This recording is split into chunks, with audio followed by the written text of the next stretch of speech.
सुप्रभात बच्चों, मैं आपकी हिंदी विषय की अध्यापिका स्वाति यादव। कल हम लोगों ने कौन सा चैप्टर पढ़ा था? अध्यापिका की सीख। ये तो हम लोग पहले पढ़ चुके हैं। इसके बाद हम लोगों ने कौन सा नया चैप्टर पढ़ा? मुझे सोने दो। हम लोगों ने चैप्टर कल पढ़ा था ना, मुझे सोने दो। तो आज उसी का हम लोग एक बार रिवीजन करते हैं। ओके, तो हम लोगों ने क्या पढ़ा था ये चित्र देखें। चित्र देख के आप लोगों को क्या समझ में आ रहा है? कल हम लोगों ने पढ़ा था ना, ये बच्चा क्या कर रहा है? ये सौरभ खेल रहा है। उसके माता पिता कह रहे हैं कि बेटा सो जाओ, बहुत रात हो गई है। लेकिन सौरभ को सोना जल्दी नहीं पसंद था, है ना। तो सौरभ के माता पिता नाना जी के घर गए। उन्होंने नाना जी को बताया सारी बातें। तो नाना जी ने उसको एक मोटी सी बिल्ली, कैसी बिल्ली दी थी? मोटी सी और सुस्त टाइप की बिल्ली दी थी। तो उसके कान में, सौरभ के माता पिता के कान में नाना जी ने कुछ बोला और वो लोग मुस्कुराते हुए बिल्ली को घर लेके गए। फिर क्या किया? फिर तीसरे चित्र में क्या दिख रहा है कि बिल्ली क्या कर रही है? सो रही है। तो जब माता पिता ने सौरभ से को कहा कि बेटा जाओ सो जाओ, तो सौरभ कहने लगा देर में जाऊंगा। जब वो खेल के 2 घंटे बाद गया सोने बेड पे, तो उसने वहां क्या देखा कि अरे ये तो बिल्ली सोई हुई है।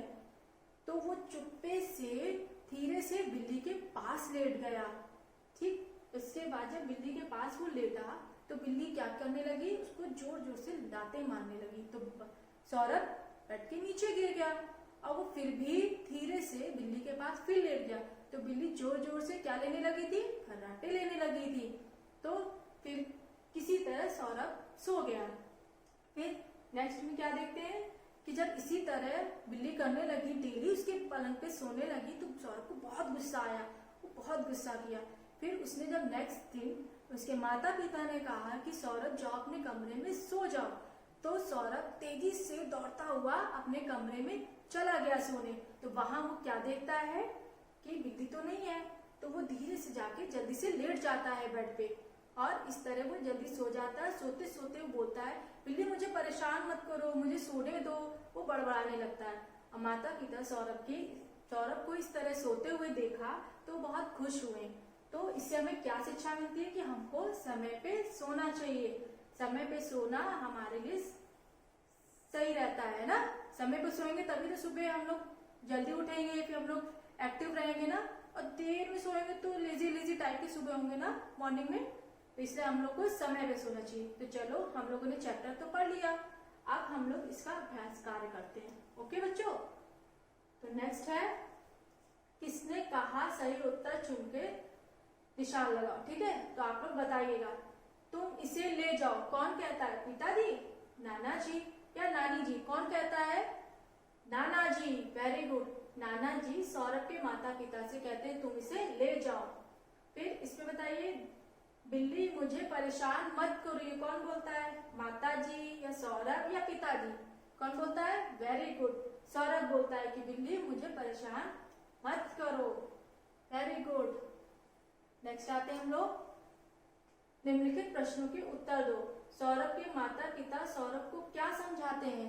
सौरभ के माता पिता सौरभ को क्या समझाते हैं कि बेटा समय पे सोना चाहिए। समय पे सोना हमारे स्वास्थ्य के लिए बहुत जरूरी है। ठीक है। फिर सौरभ पूरी रात क्यों नहीं सो पाया? कौन बताएगा? सौरभ पूरी रात इसलिए नहीं सो पाया क्योंकि बिल्ली उसको रात भर लात मार मार के नीचे गिरा रही थी और फिर जोर जोर से खर्राटे ले रही थी, जिससे सौरभ रात भर नहीं सो पाया। ठीक है। फिर माता पिता की बात क्यों माननी जरूरी है? माता पिता की बात इसलिए मानना जरूरी है कि वो भलाई के लिए हमें समझाते हैं और उनकी बात मानना हमारे लिए बहुत जरूरी है। ठीक है। सौरभ कमरे में गया तो उसने वहां क्या देखा? कि कमरे में गया तो उसने क्या देखा वहां पे? तो उसने वहां ये देखा कि उसके पलंग पर बिल्ली सोई हुई थी, है ना। फिर माँ के कहते ही सौरभ कमरे में क्यों दौड़ता हुआ गया? माँ के कहने पे सौरभ दौड़ता हुआ इसलिए गया जिससे कि फिर से बिल्ली उसके पलंग पे ना लेट जाए। ठीक है। तो आप लोग को ये समझ में आया ना? अब ये हमने आप लोग को सौरभ के बारे में जो स्टोरी थी मुझे सोने दो, यही थी ना स्टोरी, मुझे सोने दो। तो इसके बारे में हम लोग ने चैप्टर भी पढ़ लिया, अभ्यास कार्य भी कर लिए, है ना। तो आप लोग को ये चैप्टर समझ में आया होगा। तो बच्चों हम लोग इस चैप्टर को हम लोगों ने पढ़ लिया, अभ्यास कार्य भी आप लोग को करना है ना, मैंने समझा दिया ना, आप लोग को समझ में आएगा ना। तो अब आप लोग भी क्या करोगे, अपने पेरेंट्स का कहना मानोगे और सुबह जल्दी उठना है। ओके चलो अब हम लोग नेक्स्ट चैप्टर के साथ मिलते हैं। Okay bye, have a nice day, thank you.